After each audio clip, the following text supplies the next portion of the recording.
Salve, salve galera! Beleza? Aqui é o Alexandre Escucel, professor do curso de pilotagem profissional de drones do Centro Europeu, supervisor desde 2018 dessa tecnologia que eu amo.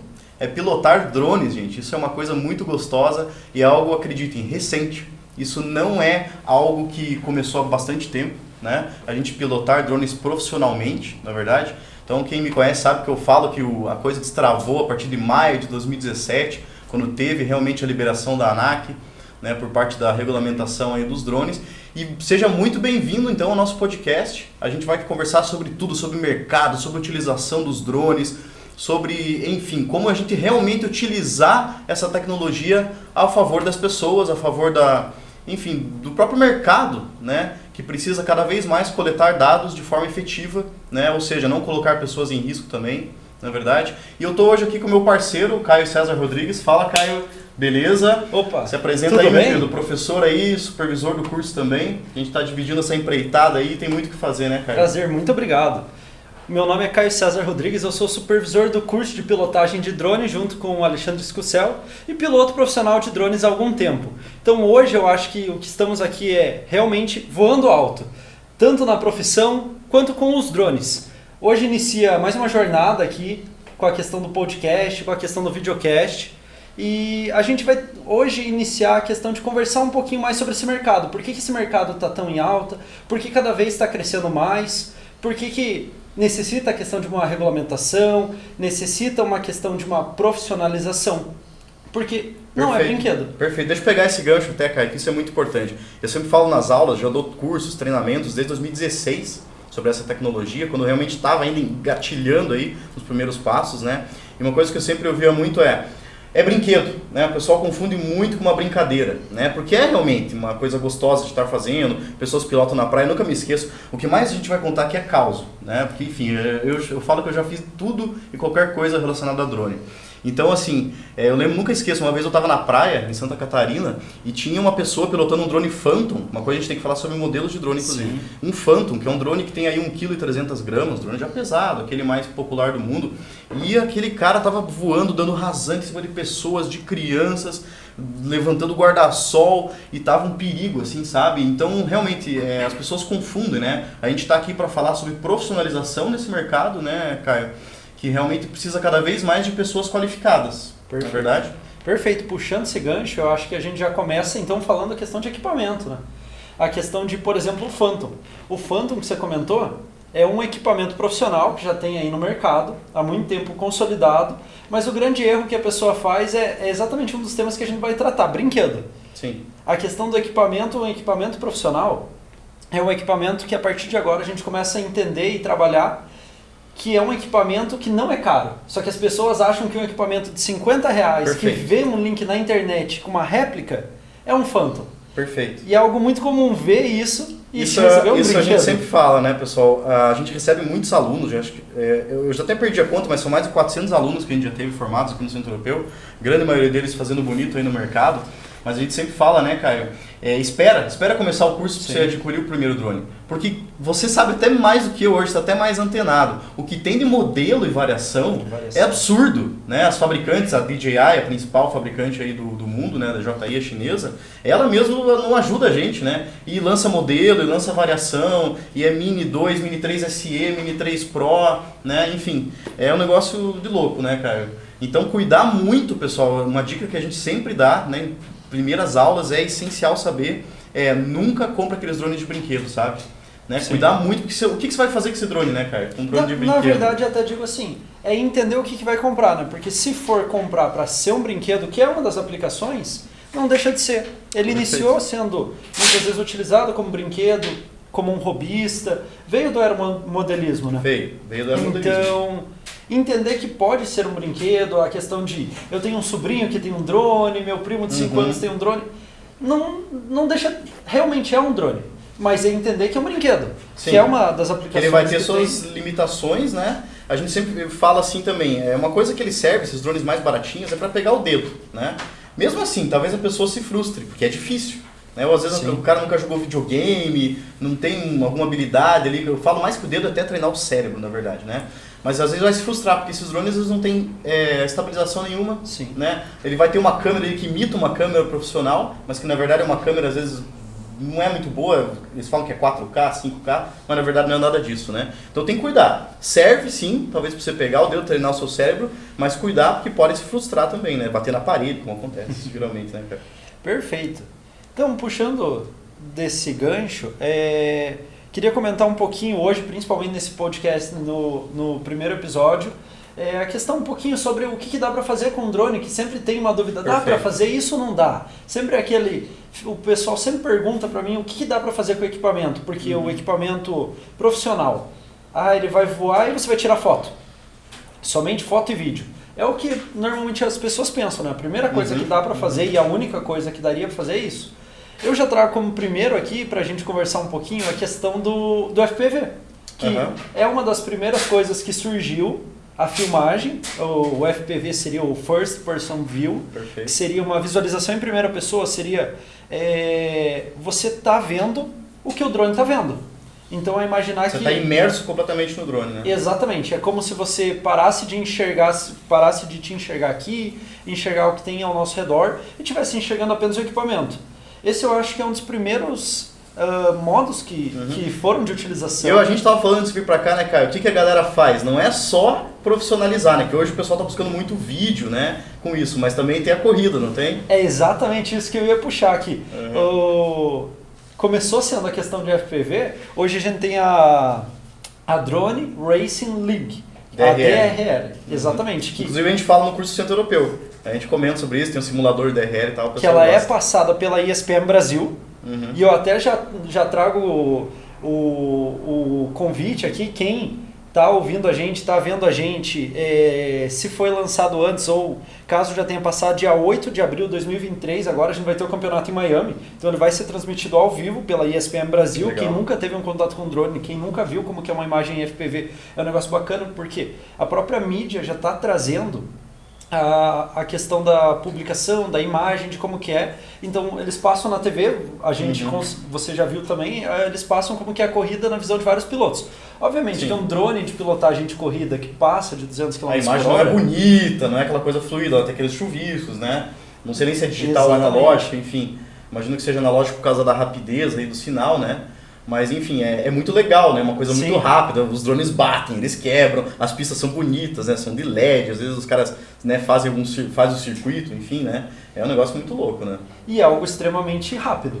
Rápido não só na velocidade, mas na questão que o pessoal sempre pergunta pra mim, que eu já puxo esse daqui como gatilho, a questão da bateria.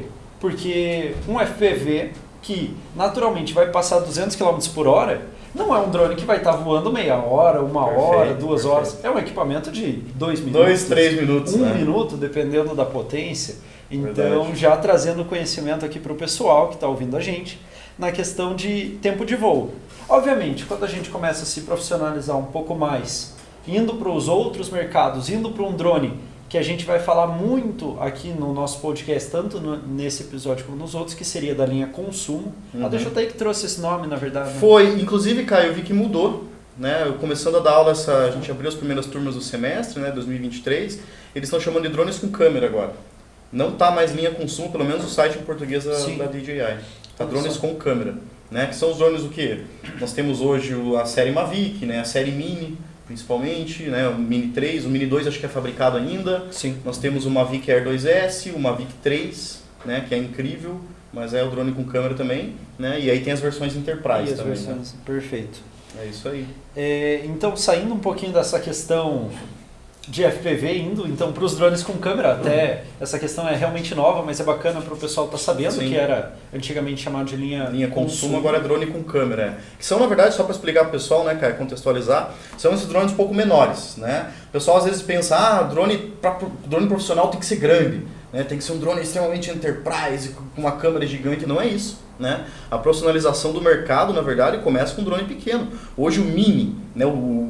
Era chamado Mavic Mini 1, daí é Mini 2 e Mini 3, né? O nome é só Mini.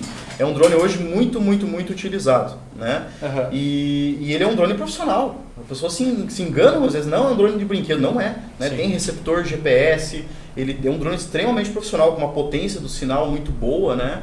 Então esses drones com câmera mesmo pequenos, como o Mini, que tem menos de 250 gramas, mesmo assim é um drone bem profissional, né, cara?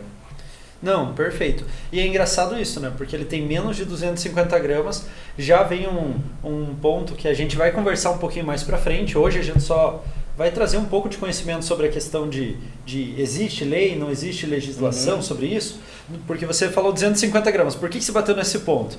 O pessoal acho que talvez não saiba, né? Quem está entrando nesse mundo agora, conhecendo aí o nosso podcast, ou conhecendo a tecnologia, talvez não saiba, né? 250 gramas é o limite mínimo ali para a gente ter a regulamentação, né? Então vai de 250 gramas a 25 quilos, que estabelece a classe 3, né? Que é o termo do podcast futuro, na verdade, né?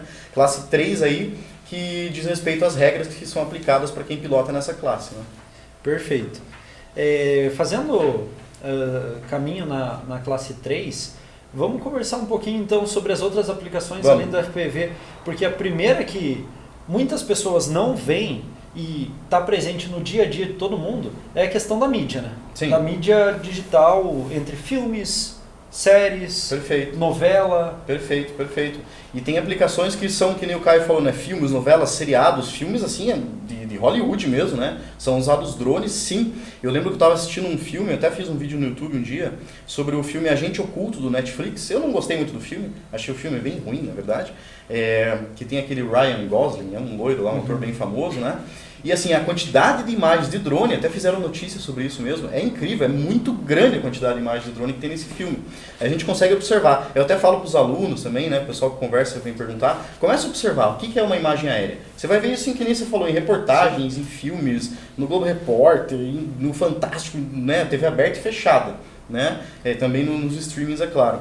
Então esse filme, ele tem imagens tanto de FPV, que nem você falou, cara, do drone extremamente fluido, assim, o drone, nossa, entra na explosão e sai, nossa, faz pirueta, faz de tudo, né? Como tem também imagens se aproximando de um local, né? De uma casa, por exemplo, de um castelo, assim.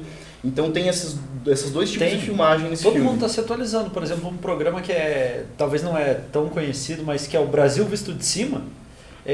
Durante muito tempo ele foi feito com avião e com helicóptero. Hoje ele é feito com drone. E é um programa assim, muito mais tradicional na questão de aceitar tecnologia.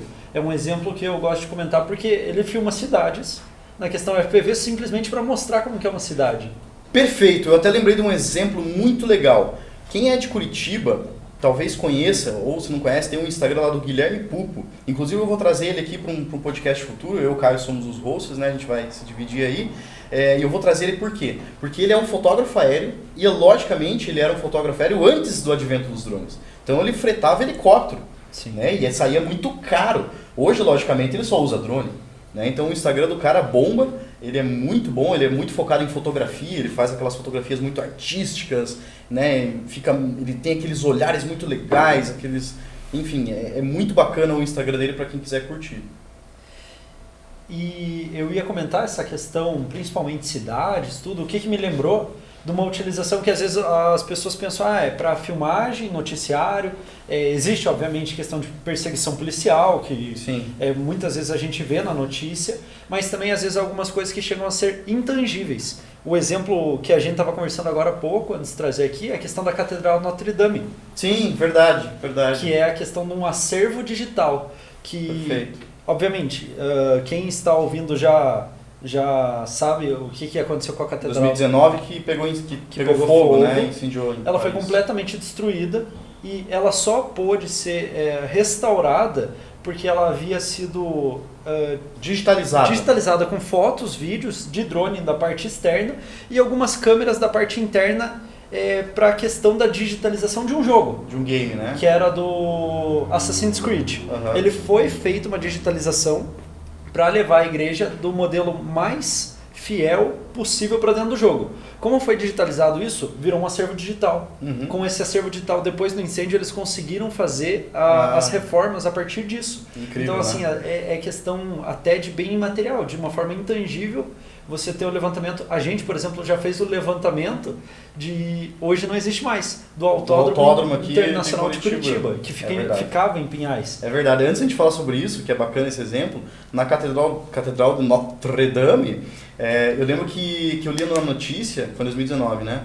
Que em Paris não pode utilizar drones, né? Até cada país tem uma regulamentação, isso é bacana da gente falar no episódio futuro, vai ser falado, e lá não pode, eles têm algumas barreiras eletromagnéticas e tal, mas foi liberado realmente para, inclusive, fazer um mapeamento dos focos de incêndio, durante o combate ali ao incêndio.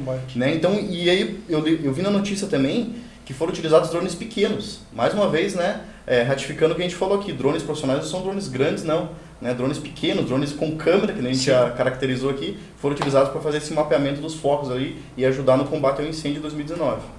Poxa, que bacana, esse daí eu não sabia. Você comentou que lá não é possível utilizar drones com câmera. Me remeteu a outro caso, que como a quantidade de drones está crescendo absurdamente, para a finalização da última temporada de Game of Thrones, você sabia que tiveram que colocar questão que eles estavam chamando de equipamentos de drone shutdown, que eram equipamentos em volta do set de filmagem, equipamentos não regulamentados, sem permissão de voo, sem nenhuma autorização, estavam tentando entrar no set para ver como estava sendo a filmagem dos episódios finais do Game of Thrones. Então, obviamente, enquanto a tecnologia avança para um lado, ela também avança numa questão de regulamentação. Então, eu lembrei de um caos aqui agora. A gente, como eu falei, gosta de contar caos, né, gente? Já são quase 8 anos aí que eu estou pilotando drone no mercado. Já procuraram a gente, parceiros nossos, para fazer uma coisa muito feia, gente. Para levar celular no presídio com drone. Acreditem, depois a gente descobriu, né, as intenções obscuras aí. E essas eram as intenções desses pseudo-contratantes aí, né? E também teria que ser um drone, que nem você falou desse... Como é que é o termo mesmo que você falou? O equipamento?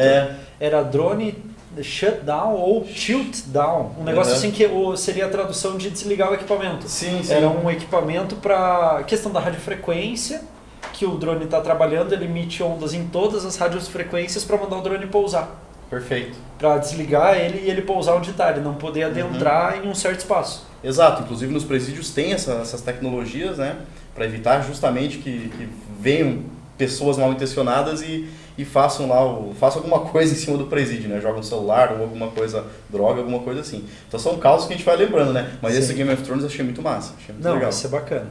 Agora deixa eu puxar um pouquinho para o que a gente mais trabalha com drone, né? Vamos lá. A gente está falando dos temas aqui e tem um tema seguindo o caminho que é a questão da engenharia. Perfeito, cara, perfeito. Inclusive, vamos pegar esse exemplo do Autódromo Internacional, que você comentou que não existe mais, né? Especulação imobiliária veio lá em Chuuk, né?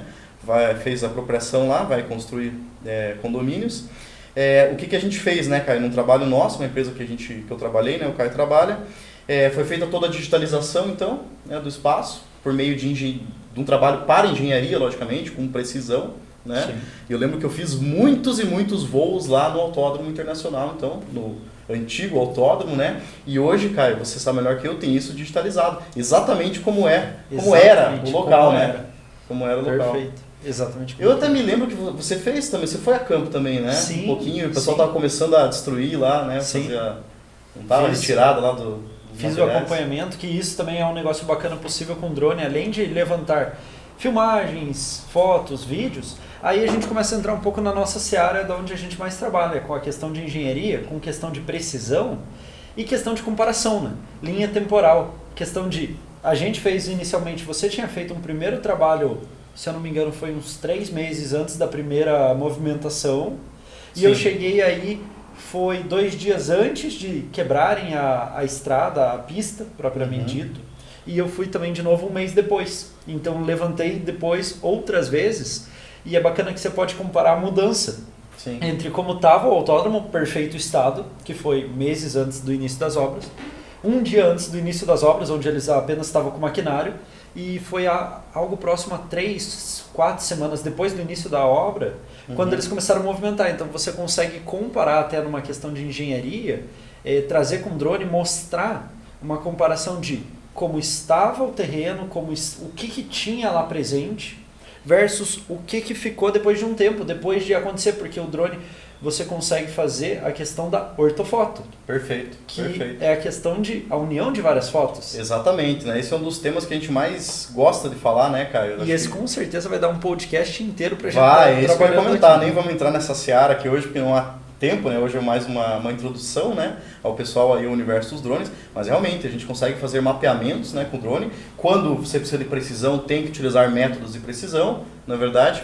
E aí a gente consegue fazer esses comparativos temporais que o Caio falou, fica realmente muito interessante, né? Ou seja, pessoal, só para contextualizar aqui, o Caio falou aqui o que é uma ortofoto, ou um ortomosaico georreferenciado. Não falei grego aqui não, né? É realmente a gente fazer captura de muitas fotos, né? Passar por um processo, uma ciência chamada fotogrametria, tá? E aí a gente consegue ter todo o mapeamento de uma região, né, com grande eficiência, né, Caio? Sim. Porque o drone ele é muito eficiente, a gente consegue voar baixo. Então a gente vai ter muita resolução, vai ter muita qualidade, né, ali do terreno que a gente está mapeando ou da estrutura, enfim, e a gente consegue ter também uma boa precisão para fazer comparativos temporais, que nem você disse, né? Perfeito. E ainda agregando questão de alguns equipamentos a mais junto com o drone, equipamentos de engenharia, de precisão mesmo, que a gente vai trabalhar futuramente aqui no podcast, questão de RTK, de GNSS, como GPS, para não estar falando grego aqui inicialmente, além de ter uma precisão relativa muito boa, significa que o que o drone levantou ficou realmente muito bom, ele também poder ter uma validade legal. Perfeito. É um ponto que eu gosto de conversar e trazer, porque é a questão da validade legal, que muitas vezes as pessoas pensam. Foi feito um serviço com drone, ele simplesmente é visual. Não. Se ele for feito com as metodologias corretas e utilizando equipamentos adicionais de forma correta, ele tem validade legal, ele é aceito junto à prefeitura, junto ao cartório, para fazer N serviços. Atualização cadastral, né? Você Sim. como engenheiro civil conhece bem todos esses produtos, né? Perfeito. Muito bom, bem cara. como engenharia, bem como parte de tributo, de imposto, de divisa de lotes. Perfeito, né? Atualização até de imposto predial, né? Isso aí, cara. Muito bom. Então ele tem muitas aplicações. Sensacional. Vamos mudar um pouquinho aqui, a gente não vai falar só de engenharia hoje, né, Caio? Eu queria só dar uma pitadinha aí, uma coisa que o pessoal pergunta muito, que é a questão da entrega com drones, né? E eu até vou um pouco além, né? A questão do delivery, que o pessoal pergunta muito. A questão também do táxi aéreo com drone, né? Dos eVTOLs, que o pessoal tá falando muito, né? Falei grego aqui de novo. Mas enfim, né? O que você tem pesquisado aí sobre delivery com drone, cara? Já faz muito tempo que o pessoal fala disso, né? A gente não sabe realmente se vai acontecer, se o iFood realmente está com o projeto, que nem é falado aí, né? Não sei se você tem alguma atualização aí. Olha, a primeira coisa que me vem na mente quando eu falo a questão do delivery com drone, eu me lembro daquele vídeo notório que você tem salvo ele, graças a Deus, e não se encontra em lugar nenhum mais na internet, que a gente uma hora vai compartilhar com o pessoal aí que está assistindo o podcast, que é a questão do teste de entrega com o iFood. Isso é a exclusividade dos alunos centro-europeu. Que essa é a exclusividade nossa, que foi amarrado uma caixa de entrega da iFood, um drone a mais de 10 metros o cabo. Foi. Algo totalmente absurdo, porque... Eu consegui salvar esse vídeo, recebido de um grupo de WhatsApp e nunca mais encontrei. Eu até falo para os alunos, façam o teste. Coloca aí, delivery, drone, iFood. Pesquisa lá a notícia de 2019, se não me engano. Você vai encontrar lá um monte, 3 páginas do Google dizendo lá, iFood começa a delivery com drones. Mas esse vídeo você não vai ver. Porque foi eu acho que foi alguém Inspire, não foi? Foi um Inspire. Alguém do marketing, enfim. Foi uma iniciativa completamente esdrúxula que alguém do iFood tentou. Mas uma coisa eu sempre falo que o pessoal, que era boa, dá para extrair de bom nesse vídeo, que é o piloto. O piloto era bom, porque o drone, que nem o Caio falou, estava lá aqui em cima, um drone profissional pesado, né? E o produto estava aqui embaixo, aquela caixa próximo a 10, 15 metros de distância, mais de 10 metros de distância. Então o piloto ele teve que ter um dedo, um controle do drone ali absurdo, porque o arrasto, né, o efeito pêndulo que dava nessa caixa do iFood, e não era uma caixinha, era aquelas caixas grandes assim, de entrega de motoboy. motoboy, exatamente. Então é realmente um absurdo esse negócio de delivery. Não absurdo, né? Está acontecendo de forma muito nobre, de forma pontual, né? Entre centros de logística, tá? Mas é uma coisa que a gente sempre fala, ainda vai demorar um pouco para o hambúrguer chegar voando pela janela, né? Vai. Para chegar na portaria do seu prédio vai demorar um pouquinho. Provavelmente o que vai caminhar é a questão de um centro de entrega, que principalmente para maiores metrópoles, que você quer algum produto muito distante, não ter que precisar atravessar a cidade, igual a questão do táxi aéreo, né? Trazer até algum ponto que seja como se fosse um ponto de pouso dos drones. Isso.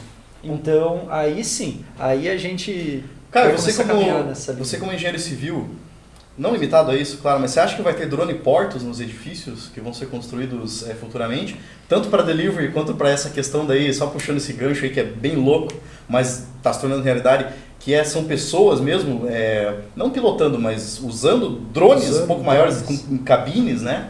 Para ir para outro lugar. Você acha que vai ter isso no futuro, cara? Olha, eu acredito que existe a possibilidade, igual existe os heliponto, né? Em alguns edifícios, né? Edifício eventualmente mais alto padrão ali, pode ser que tenha para a questão de transporte, aí eu vejo sentido, mas para a questão de entrega, eu vejo mais sentido em centro logístico, centro de distribuição. Uhum. Por que eu falo isso? Porque se for colocar em cada apartamento, a própria questão da entrega, querendo ou não, a gente ainda está lidando, infelizmente, com o brasileiro. Cuidado, Caio, olha o que você vai falar aí, hein? Não, a questão lidando com o brasileiro, que a gente sabe que existe alguns lugares que ainda utilizam o drone para fazer entrega de coisas ilegais. Ah, bom.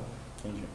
Então, se eu vejo que tiver um drone ponto em cada prédio, vai ser muito nessa linha de perder fiscalização, de não saber o que está sendo utilizado e poder ser utilizado. É igual a tecnologia avança para o bem, sim, ela muitas vezes é mal dos utilizada. Uhum. Então, eu acredito que passar por igual hoje tem, por exemplo, nos maiores centros de distribuições da Amazon, do Mercado Livre, que passa por um centro logístico. Uhum. Então, trazer até um centro logístico próximo de você. Igual hoje você sai de casa para ir até o mercado, comprar um refrigerante, comprar uma água, eu imagino e vejo nessa linha, de trazer até ou um supermercado ou um centro de distribuição próximo das casas. Porque daí passou por alguém e fez uma verificação ali de que não é nada ilegal, não é algo perigoso também. A questão de trazer, porque a gente sabe que é usado para o bem e para o mal, a questão da guerra na Ucrânia. É utilizado os equipamentos com algo errado. Exatamente. Então, seria fácil uma cidade estar fechada de acesso terrestre e levar bomba através de drone. Então, assim, eu vejo muito mais de ter um registro, algo regulamentado. Porque muitas vezes o regulamentado a gente pensa que é uma burocracia, mas não no caminho da burocracia, eu digo. Mas no caminho de regulamentado para deixar seguro. Seguro para você, claro. Seguro para mim, seguro para quem está aqui perfeito, ouvindo. cara. Afinal, a gente vai falar, claro, em podcast futuro, que é muito importante essa questão do espaço aéreo. Né? Então, os drones eles são aeronaves remotamente pilotadas. Sim. Mas sempre tem a questão do piloto, porém ele está remoto, ele está longe, né? Ele está em solo, uma estação remota de pilotagem. Né? Então, a questão de dividir o espaço aéreo com helicópteros, aeronaves tripuladas, que vão continuar por muitos e muitos anos ainda existindo, é muito importante, é essencial. Né? A gente integrar os drones, claro, no espaço aéreo, mas de forma, que nem você disse, a ordenar, né? Que a coisa funcione e que não tenha acidentes. E eu vejo nessa linha muito simples de quem conhece um pouquinho mais, ou quem não conhece agora está ouvindo, vai até pesquisar, é a questão da DJI, que já é um spoilerzinho do que a gente vai estar falando no próximo podcast. Aqui. A questão da no-fly zone, as questões proibidas de voo de aeroporto. Por que começaram a proibir o drone voar na cabeceira do aeroporto? Nem sempre foi assim, né, cara? Nem sempre foi assim, é algo muito recente. Por que começaram a fazer isso? Por questão de decolagem do drone próximo de uma decolagem de avião. Eu não me sinto seguro voar num avião sabendo que pode ter um drone na cabeceira da pista e pode causar um acidente. Então eu vejo a questão disso tudo vai ter regulamentações, simplesmente para a segurança de todos. Perfeito, até uma curiosidade pessoal, um dado interessante. Caio, acho que você sabe dessa, mas sabe quantos drones tem hoje regulamentados no Brasil? 100 mil. 100 mil no CISANT. 100 mil no CISANT, que é o sistema de aeronaves remotamente tripuladas da ANAC, né, que é onde a gente faz a certificação lá do piloto e da aeronave remotamente tripulada do drone. Perfeito. Né? Mas esse número está aumentando exponencialmente. Eu estimo, eu acho que você imagina também, algo próximo 3, 4, talvez 5 vezes esse número, a quantidade de drones que a gente tem no Brasil hoje. Não tem como saber, né? Até porque o pessoal deve estar pensando, não tem como controlar a venda dos drones. Não dá para saber, né? Na verdade, o drone é um equipamento eletrônico. Assim como o celular, o notebook, ele pode vir, enfim, não passar pela alfândega, né? Pode vir direto dos Estados Unidos, da Europa, do Paraguai, né? Então não tem muito como saber exatamente quantos drones tem voando hoje no Brasil. Mas com certeza tem algo próximo de 4 a 5 vezes esse número. Eu acredito que sim. Fica até um chamamento aí, né, pro pessoal da regulamentação, né? É difícil, né, fiscalizar. E eu gostaria até que fosse mais fiscalizado para eu como piloto de drone, o Caio, né, os outros professores, nossos alunos e as pessoas que trabalham direitinho, enfim, ter algo diferencial, né? Sim. Ter esse diferencial. Pô, se tem fiscalização, então a pessoa que faz certa, que faz tudo certinho, que se capacita, que certifica o seu drone, pô, essa sim tem que ser trabalhar. Né? Não a pessoa, às vezes, que não cumpre as regras, digamos assim. Né? Perfeito. E muitas vezes, até não por maldade, mas acaba comprando um equipamento que a gente conversou aqui no começo, que acaba sendo um brinquedo, e não está dentro da radiofrequência regulamentada. A gente vai conversar mais isso futuramente, a questão da radiofrequência, mas está utilizando um equipamento que se distanciou um pouco e perdeu o sinal, o equipamento pode dar problema. Então, está regulamentado com os equipamentos profissionais também, porque senão tem pessoas que estão no mercado dizendo serem profissionais com equipamento de brinquedo. Isso não é só a questão de baratear, a questão de qualificar o mercado. É qualificar o mercado. E também verdade. a questão da segurança, porque esses equipamentos que são brinquedos, muitas vezes eles podem sofrer um problema de produção muito mais fácil, porque é um equipamento muito mais barato, é um equipamento simples, ele é feito para ser um brinquedo. Você tentar pegar um Hot Wheels e usar como um carro, não vai dar certo. Exatamente. É simples analogia que... É verdade, cara, é verdade. Muito bom, pessoal. Espero que vocês estejam gostando aí do podcast. Daqui a pouco a gente vai dizer como é que o pessoal pode saber, fazer pergunta, né? Onde o pessoal vai visualizar a gente, né? Mas acho que a gente já vai se encaminhar aí para um final, né, cara? Quem sabe? Vamos falar do tamanho desse mercado, então. Perfeito. O pessoal pergunta muito, né? Falamos de algumas aplicações, algumas coisas meio loucas até, né? Sim. Mas a ideia é a gente gravar muitos podcasts aqui para falar muito das aplicações extremamente profissionais, né, Caio? Como, por exemplo, a inspeção.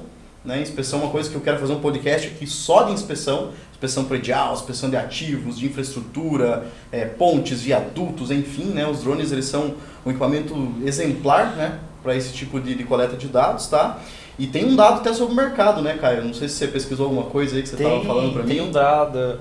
Eu trouxe o tamanho desse mercado mundial aí. A questão de até 2026, tem um estudo da Drone Inside Industry. Eu até estou colando aqui porque eu deixei anotadinho, porque eu não lembrava de cabeça. Era uma empresa alemã que até 2026 o tamanho desse mercado, principalmente na questão de venda de equipamento, a gente está falando de 41 bilhões de dólares. Vou repetir, bilhões de dólares. A venda, tamanho desse mercado até 2026. Hoje, o nosso mercado no Brasil já representa o segundo maior mercado das Américas. Ele só perde hoje para os Estados Unidos. Isso já vem desde 2020 e vem se repetindo a ano. Ou seja, o brasileiro gosta de drone mesmo, né? Mas isso prova exatamente que o brasileiro gosta de drone. Ou precisa, né?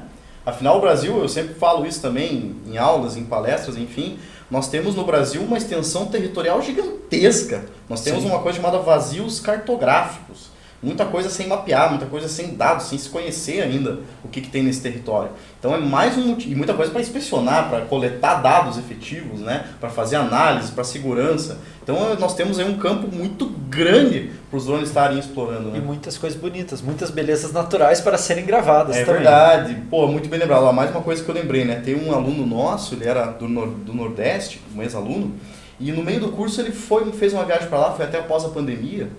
E quando ele retornou, foi apresentar o projeto final, eu perguntei, e aí, tem muito drone voando lá, né? Imagino que tenha muitos drones. Ele falou, não, né? Lá na região. Ele foi para 3 estados do Nordeste e não tinha. Sim. Ele falou que chegava em qualquer quiosque, hotel, resort, o pessoal, eu preciso de imagem de drone, eu realmente não sei como fazer e tal, eu preciso disso. Então realmente tem muito campo para ser explorado, que nem você falou, das belezas naturais, né? Perfeito. Não só no litoral, mas também no interior, Pantanal, exatamente. etc. Né? E eu confirmo isso, que eu fui mês passado para Fortaleza E realmente eu verifiquei que não tem pilotos. A quantidade de pilotos é, óbvio, tem pilotos, mas é muito menor do que a demanda. A demanda é maior do que a quantidade de pilotos, principalmente pilotos qualificados, né?